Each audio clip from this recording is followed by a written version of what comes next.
Well, this morning, we're continuing our journey through the book of Acts. And we reach kind of this transition in the book of Acts. The book of Acts, as we've been talking, is the historical book of the New Testament. So when we read through the Old Testament, there's a lot of books that tell us the historical story. What happened? How did these events unfold? How did these people interact? In the New Testament, we have the four books that start the New Testament, the Gospels, that tell the story of the life of Jesus. But really, there's not any other book than the book of Acts that tells us the story of how the church unfolded and how this came to be. After the book of Acts, the rest of the New Testament is a series of letters that were written by a variety of the apostles, talking about how do we do church, and letters of correction, letters of encouragement. But Acts is the only book that tells us the history, tells us the story of what unfolded. How did the church go from Jesus' death and resurrection to anything close to what we experience as church today? So really the purpose of this book is to connect the dots from Jesus to us. Now, the church started out very Jewish. Jesus was a Jew, and he came into a Jewish culture. He lived in a Jewish culture, and everything in the beginning of the church was Jewish. But we've been watching as this story has unfolded of how the story went from the Jewish culture to others, to us. They had a name for us in scriptures. It was the Gentiles. That's anybody who wasn't like them was a Gentile. But Acts documents how the church spread from the Jewish culture that it was a part of to us, or to the others. And we've been talking the last couple of weeks about the challenges that came about when they were trying to spread the gospel from a Jewish group who had the same heritage, who all considered themselves to be children of Abraham, to others who had no biological connection to Abraham. How did that happen? Now, there were a lot of challenges. We've been talking about those. I'm not going to re-preach those sermons this morning, but there were a lot of challenges to that. But this week, we cross another threshold, another transition in the book of Acts. Because this week, we see the first recorded sermon to the others. To those who weren't Jewish, this is the first time that we have the recorded sermon of the gist of what Paul said to a group of people who were not Jewish. And he preaches very differently to a non-Jewish audience than he preached to a Jewish audience. But it wasn't just any group of others. This was the academic elite of the day. These were the people who had pretty high opinions of themselves, and they were always looking for ways that they could critique and criticize others. Now, Paul has made his way in his travels to the city of Athens. He doesn't get to Athens. He doesn't say, I want to set up my itinerary and I want to hit here and here and here and here.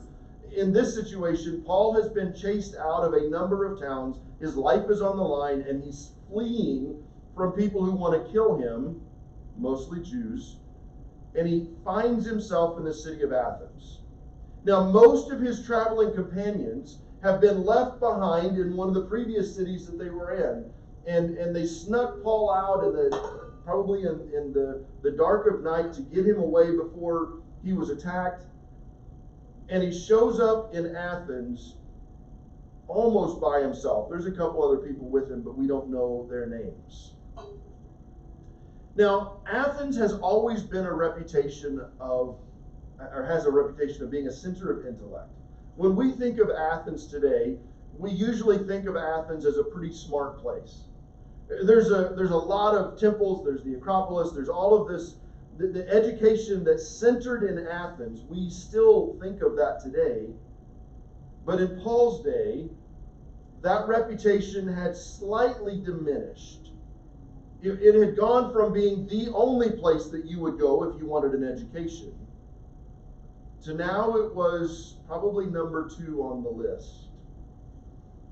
The Romans had actually chased most of the academic elite from Athens. They chased them to a little town called Tarsus. Now, we've heard of Tarsus before because that's where Paul grew up. And a great rivalry started between these two cities. Now, we can think of it in terms of the Grizz-Cat rivalry. It's probably more of a Harvard-Yale type rivalry, where they didn't care about athletics, they cared about the academics. And they just cared about proving somebody else wrong. I think when we look at what we've seen unfold on social media over the last couple of years, this is kind of the environment that you're walking into. Now, the thing with social media is most of the time people are really brave when they're behind their keyboards, and then when they actually see somebody face to face, they're not quite as brave as they used to be. In Athens, they were just as brave when they were seeing somebody face to face because they didn't have that keyboard to hide behind. And they loved to just tear people apart for how stupid their ideas were. And they had some favorite names for people who didn't know what they were talking about. Babblers was one of them. We see that used in what we'll read today. So Paul was raised in Tarsus. And he was very well educated in the Jewish culture, and we've kind of talked about that. He trained at the feet of Gamaliel in Jerusalem, one of the top Jewish rabbis of that day. But he was also pretty well versed in the Greek philosophy that we see in Athens, but also in Tarsus. And because Paul was from Tarsus, he comes into Athens with a little bit of a attitude that says, y'all aren't as smart as you think you are. You think you got this all figured out. I've been where the real academics went. I know a thing or two myself. But when he starts to preach, his teaching, he does address some of the Greek philosophy in his teaching. But when he's starting to preach, the Greeks get a little bit stirred up. Now, as I said, Paul ends up in Athens not because he chose this itinerary, but because he was chased out of another city. But Paul never wasted an opportunity to speak about Christ. In this situation, when he comes to Athens and he starts talking about Jesus Christ, it puts him in a very unusual situation. And we're going to read about that in Acts chapter 17. So if you have your Bibles, turn with me to Acts chapter 17, or you can follow along on the screen. Well, Paul was waiting for them in Athens, which is the people who didn't get chased out of town with him. He was greatly distressed to see that the city was full of idols. So he reasoned in the synagogue with the Jews and the God-fearing Greeks, as well as in the marketplace day by day with those who happened to be there. A group of Epicurean and Stoic philosophers began to dispute with him.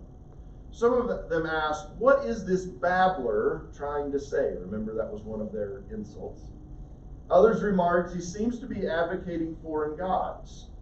They said this because Paul was preaching the good news about Jesus and the resurrection.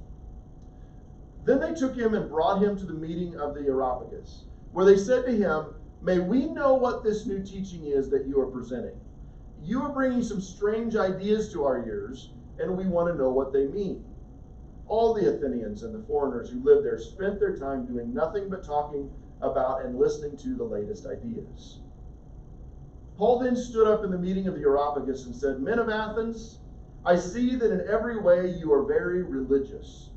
For as I walked around and looked carefully at your objects of worship, I even found an altar with this inscription, 'To an unknown God.' Now what you worship as something unknown, I'm going to proclaim to you.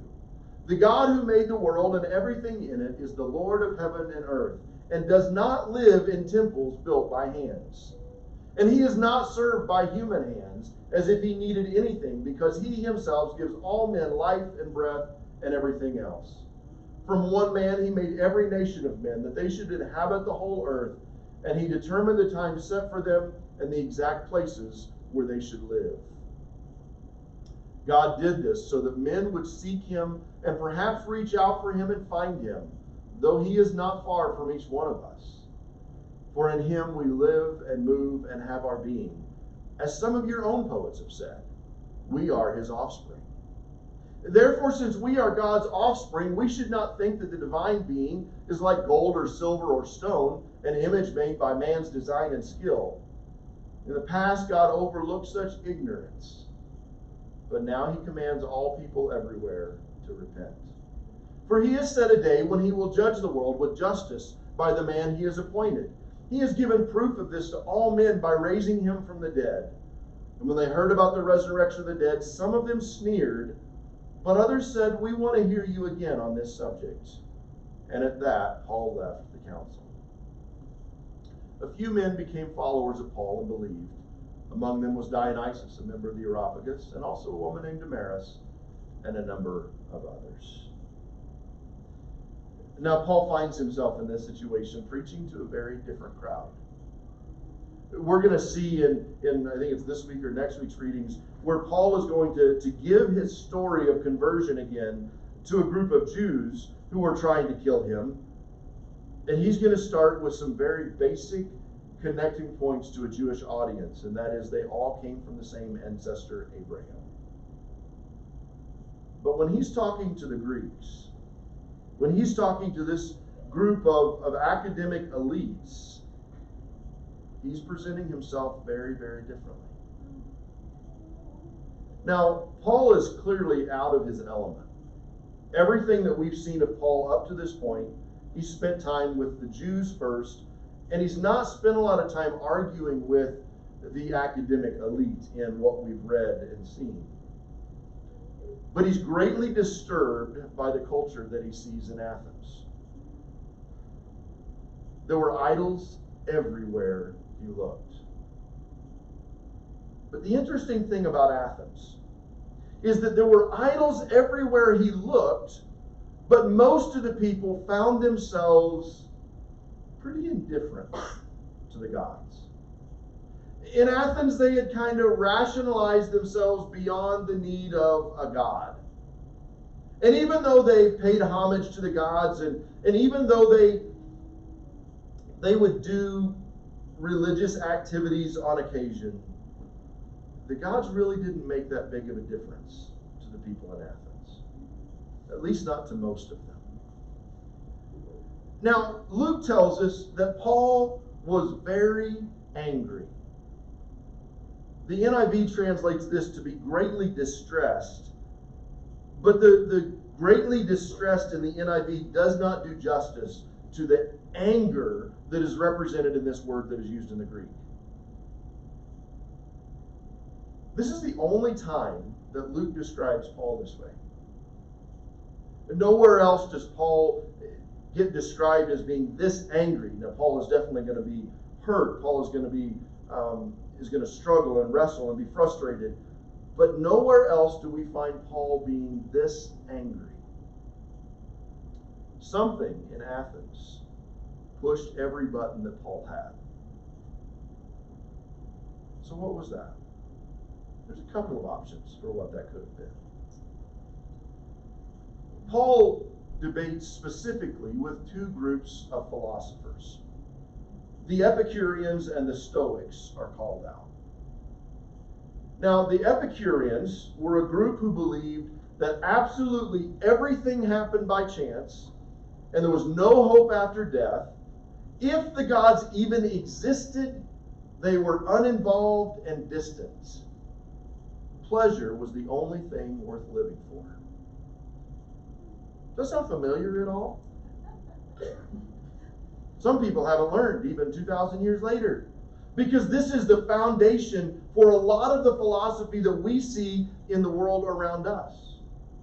Everything just happens by chance. This life is all that we have. Make it count. And if you're not happy, do whatever it takes to be happy, even if it causes somebody else to struggle or suffer horribly. But then there were the Stoics.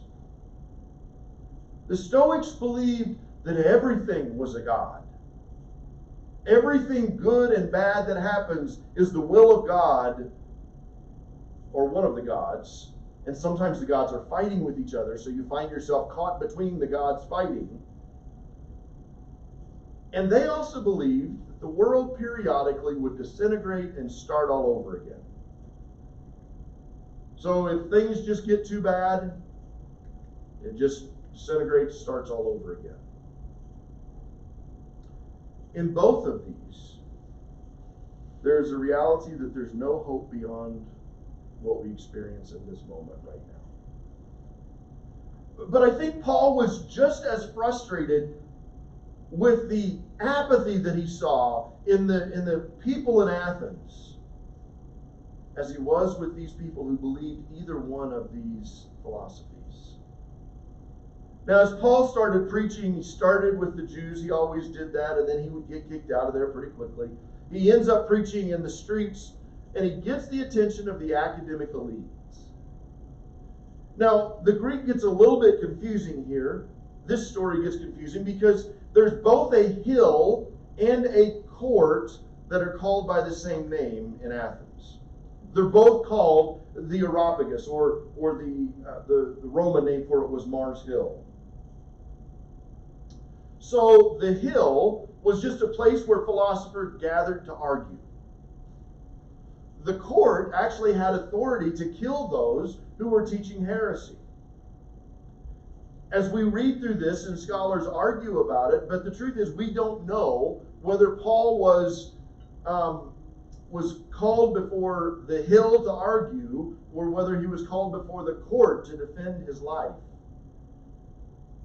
But in Athens, although there was a lot of apathy about whether the gods were actually involved or not, there was this great belief that you have to make sure that you don't offend the gods. Okay, so their religious society functioned on the desire to keep these beings in the sky from getting angry at you. That was the way that their world processed religion. It was just don't make them mad. So as we said, we're not sure if Paul was called here to argue or if he was compelled to defend his life, because the Greek could be translated both ways. But regardless of which way we look at this, Paul presents a very passionate defense of the gospel to a very different audience than we're used to reading about. Now, when we read through what Paul had to say, we recognize that there's some things that Paul says that really speaks to the Greek culture, the Greek philosophy. And there's a tendency when someone stands before a group that's different than them to try to mirror or connect with that group. And sometimes they can kind of shift what they really believe in order to fit in. And when that happens, we end up with a very messed up theology. A theology that's based not on what is true, but based on how do we not offend. In this sermon, it's important to see that Paul is clear to protect the truth while also acknowledging the similarities. So he does not waver on what is true, but he does quote some Greek philosophers to try to draw the connections, to draw the similarities. Part of that is to let them know that he's not as stupid as they think he is. But part of that is also to help them to see a lot of the questions that you have find their answer in the God I'm telling you about. So Paul gives a great defense, a great explanation of God here. A reminder that God was not made by anyone or anything. He is instead the maker. Now, as we get to enjoy the views that we have here in Montana, it's pretty easy for us to remember that there's somebody bigger than us that orchestrated all of this. But for the Athenians, they lived in a pretty small world, meaning they did not travel a whole lot. And all of the beautiful things in their world were made by men. There were these beautiful, majestic temples that were built. And the temples would usually be built in such a way that they would have doors that would open in the mornings. And you would see a golden covered or a silver covered idol reflecting the sun. And every morning as you woke up and you walked around town, you would see all of these magnificent, glowing, gleaming idols reflecting the light of the sun.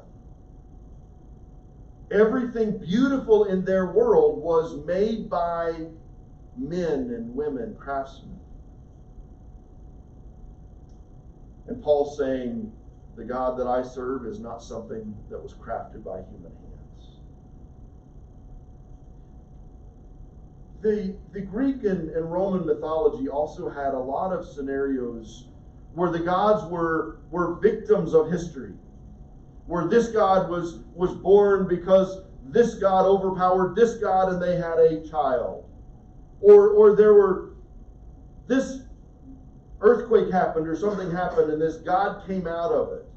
There were a lot of accidents of history or victims of history that elevated to divine status. But Paul is telling the Athenians here, the God that I serve is not a victim of history. He actually is the one who shapes history. He's the one who causes things to happen, not the one who things just happen to. God wasn't created by humans, but He created humans to seek after Him.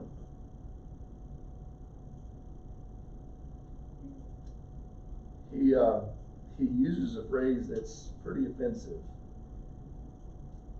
He said, God was not known to all for a while, but those days are past, and he calls out the fact that God had forgiven their ignorance in the past, but those days are done. Now, you want to make a group of academics mad? Tell them they're ignorant. And some responded to that. But Paul then gave kind of that clinching statement. We're all going to give account for our response to God.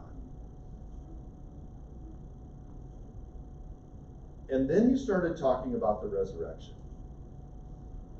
Now, resurrection to us, when we think about it, in our American culture that really has a lot of Christian tenets as foundational, this concept of the resurrection of Jesus does not strike us as that odd. We've heard about it our entire lives. Since we were all Beckett's age, we were sitting in church services or we've been in scenarios where we've heard this concept of resurrection. It doesn't strike us as that odd.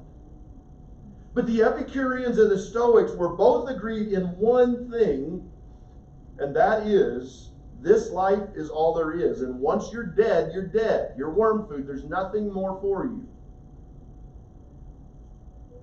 There's no such thing as resurrection. And Paul says, oh yes, there is. Because this man Jesus resurrected from the dead. And here's where Paul does not waver to impress his crowds. He claims that without the resurrection, there is no Christianity. And he lost part of his audience when he made that statement. Now it's interesting how people respond to the message that Paul preached. Some laugh God off. Yeah, whatever. He is a babbler. He is an idiot. Some are defensive of their views of God.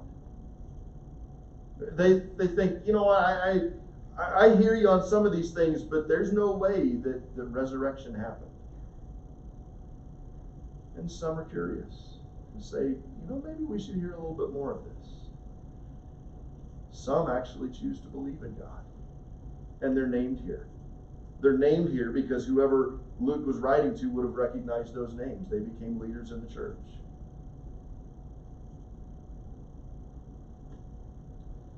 The reality for us in the world that we find ourselves in today,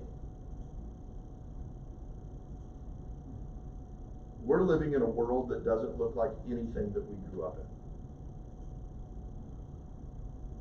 We don't like it, but the world that we live in looks nothing like the world that most of us grew up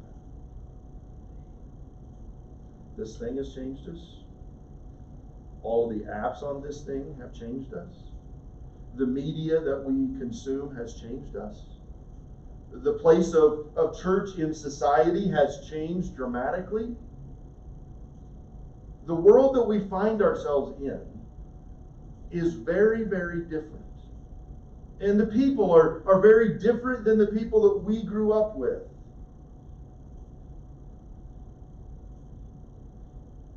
There's a lot of confusion in the world that we find ourselves in today about who God is. There's a lot of confusion. Reading through the commentaries earlier this week, one of the commentators pointed out that, 30 years ago, people either believed in God or they did not. It was a very black and white thing. Today, people are very open to, yeah, I believe in God. It's kind of like Buddha. And then it kind of mixes in with Islam, and kind of mixes. There's just this religious, everything's going to work out, and as long as you're a fairly good person, you're going to end up in heaven. That's the way that we tend to view things today. Most people today don't outright deny God. They just deny that they have any responsibility to that God. Or they're confused about that. Bryce and I were talking earlier this week about how people in our culture today interpret and understand God more through the lens of Superman than they do through what is taught in Scripture. We view God through these divine attributes as superpowers. And I remember having conversations with kids in Davenport, kids who came from homes that didn't talk about God a lot, and trying to explain who God is, and they're like, so is he like between Superman and Batman, or where does he fit? He's got these superpowers, he's doing stuff. Where does he fit? People are confused. Just as people were confused in Paul's day because they had so many gods that they worshipped, people today are confused about who God is. And quite honestly, they're watching us to try to make sense of God. Does God make a difference in the way that we live our lives? Does the fact that we claim to follow God make any difference? Paul spends a part of his teaching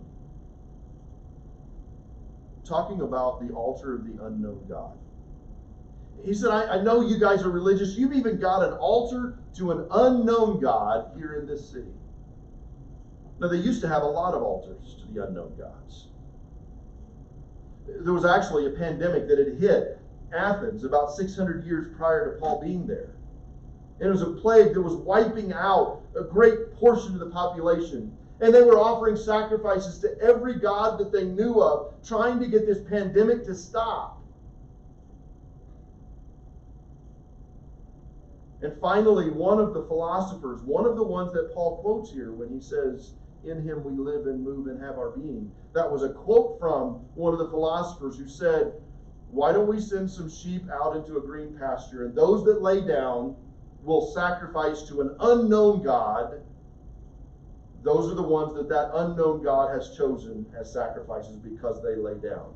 And so they did this, and the pandemic started to come to an end. The plague started to end.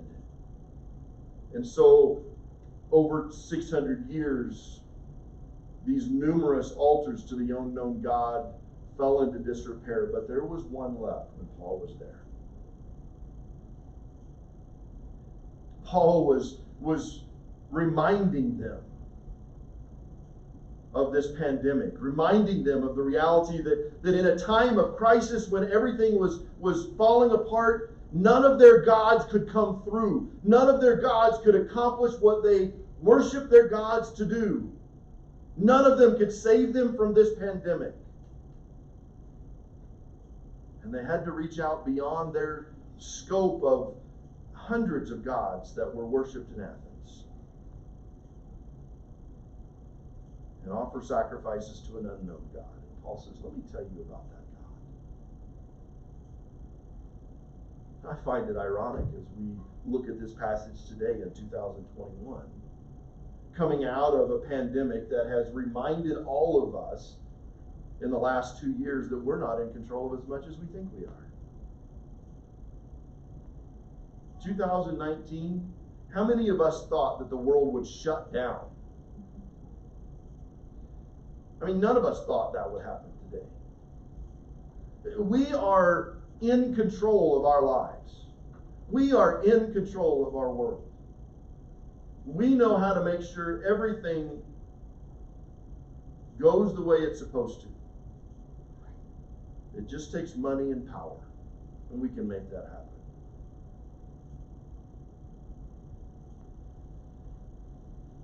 And then coming out of a pandemic, we're viewing the world a little bit differently now.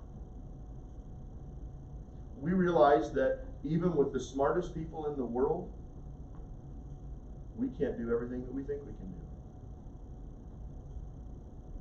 do. Now, these smart people, I think, probably have shortened this pandemic. But they couldn't stop it. They couldn't control it. All of the things that we in our culture today worship in medicine and science, all of these things that we think are all powerful, proved to be ineffective in the face of this pandemic. Now, it didn't come to the point for us of sending sheep out onto a hill and determining which ones lay down. Those are the ones that we need to sacrifice. But I think at the same time, the world is watching to say, what does work to give peace in this time of chaos? What does make a difference in people's lives as we process the chaos of what we've lived through in the last year and a half?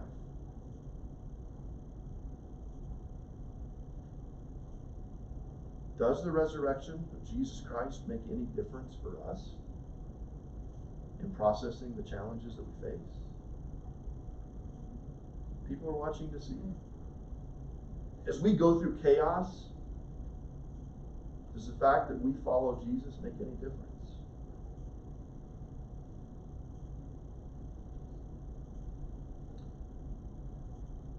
Paul lived in a world where words spoke the loudest.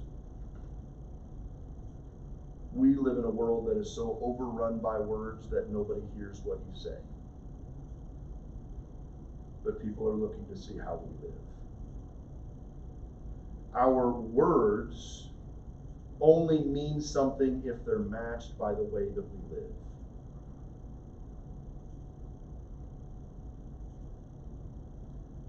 So as we look at this passage in the book of Acts that talks about how to preach to a different crowd, the world around us is not asking us to speak to them.